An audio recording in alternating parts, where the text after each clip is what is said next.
What's going on, guys? Welcome back to Chelsea Fan TV. Welcome back to another episode of 5 Things We Learned. You guys already know how the show works by now. We go through all the major talking points of what usually is the last Chelsea game, but seeing as it is World Cup season, we're going to keep this England orientated. We're going to be going through all the latest England games, going to be going through all the major talking points. We will try and keep it Chelsea orientated for you guys because I know it is still a Chelsea channel and everything like that.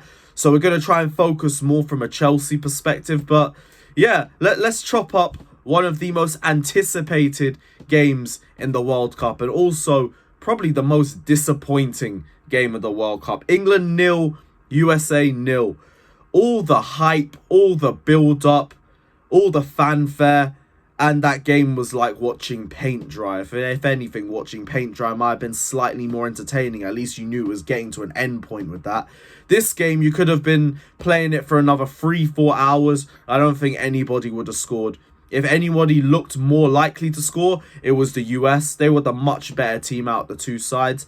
They were the much more progressive team. They played with more intent. They played with more desire, more footballing intelligence. We just kind of lodged the ball around for 90 minutes and we played for a draw, which was a bit embarrassing personally because, like, I get it puts us in a good position for when we play Wales. Wales can't qualify unless they win by 4 goals, and as long as we don't lose, we're group winners, and we should be fine in that regard. But I mean, we could have already gone through as group winners if we played with a bit more progressive intent. Like, there was a good passage of play in the first 10-15 minutes. I think Bellingham to Saka to Kane, and it was blocked by one of the centre-backs for the US. Other than that, we didn't do a single thing. I'll delve into all the talking points and everything, but yeah, this game was lethargic, man. It was so dreadful for what we anticipated going into the game. I expected a lot more from England going into it. Bit disappointing, but we move. We'll go straight into the first talking point. We'll talk about Mason Mount because, like we said, we are going to try and keep this Chelsea orientated. And I think he got pushed down to the left for this performance, but this is exactly why. Just keep him as far away from the wings as humanly possible. The one thing we know from our time at Chelsea is that the further wide Mount goes, the worse he usually gets. He ain't that sort of player, and he was so easy for the US defenders to keep out of the game. He was just pressing, road running, and that was it really. It was the same sort of Mount performance that we usually see when he's in a Chelsea shirt. Disappears for about 20 minutes, had a nice little hope shot from outside the box that probably went straight into Saudi Arabia. Disappeared again, had a nice shot before the end of the first half. And other than that, it was just sloppy touches whenever he got on the ball, and it was just ghosting, really. It was very, very poor from him. And this is why I was saying, I'm going to say it throughout most of these points, you shouldn't have judged everyone just based off the Iran game. Like, Iran was a good performance and everything like that. It was progressive, but I kept saying, I want to see how we play against better opposition. We didn't even play one of the favourites in the tournament. Debatedly, did we even play one of the best in the group? I don't know. I really don't know. And a lot of players that we have or were looking at were just awful, lethargic, unimpressive, uninspiring. And Mount was one of those. He's one of the players as well who is meant to be playing with something to prove, because his World Cup performance is going to be what dictates whether he deserves 300k a week or not. I'm sure you guys already saw the article that came out yesterday after the game saying that Mount rejected a 200k a week 7-year contract because he thinks he should be getting more. This World Cup is a great opportunity for him to show that. He had a good performance against a team that he should have been playing well against. And then he had this game against the US. It just wasn't good enough. It was poor. Absolutely poor. But it wasn't just him.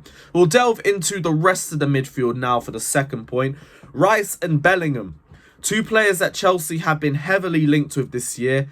2 players that looked really good against Iran. I was saying Bellingham was my man of the match personally, him or Saka coming out of that game.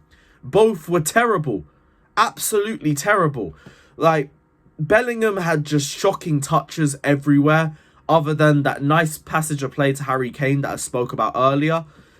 Other than that, he was just chasing transitions, caught out of position a lot, chasing his touch. It was just very, very poor. It was a big drop-off from him.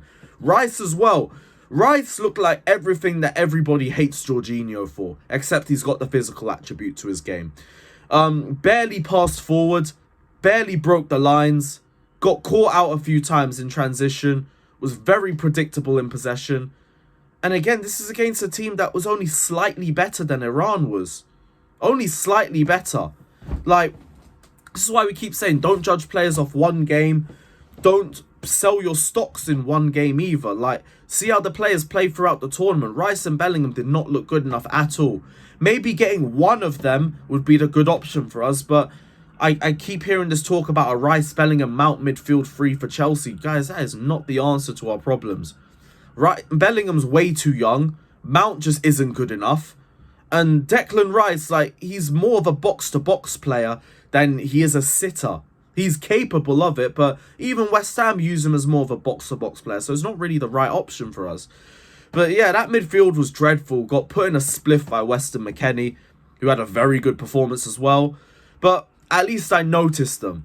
Moving on to the next point, Raheem Sterling. I didn't even know he was on the pitch for the most part.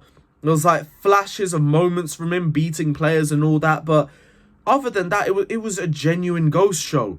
Genuine ghost show. When he got subbed off, I forgot he was on the pitch for about 20-30 minutes. And there needs to be a lot better from him. A lot better, because we need to see that impact that he wanted when he came into Chelsea as the main man.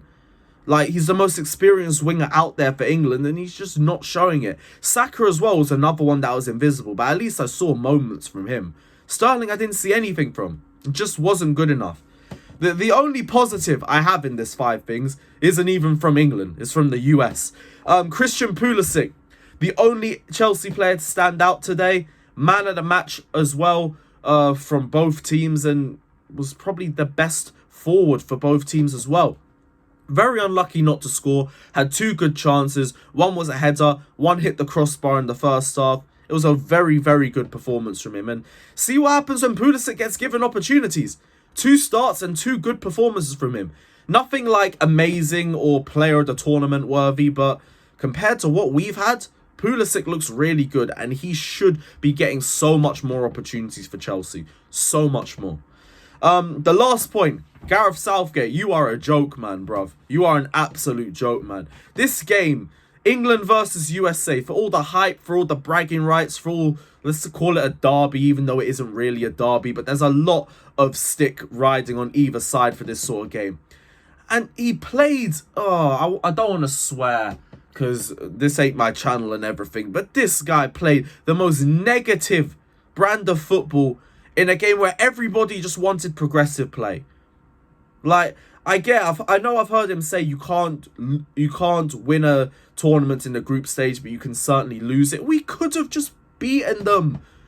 Like, we saw how good we were when we tried to play progressive, even though it was so limited. If we did that a little bit more, who knows what could have happened? Because Kane was trying, Saka was trying. The others were kind of invisible, but there was opportunities there for the taking. But we let the US just feel comfortable.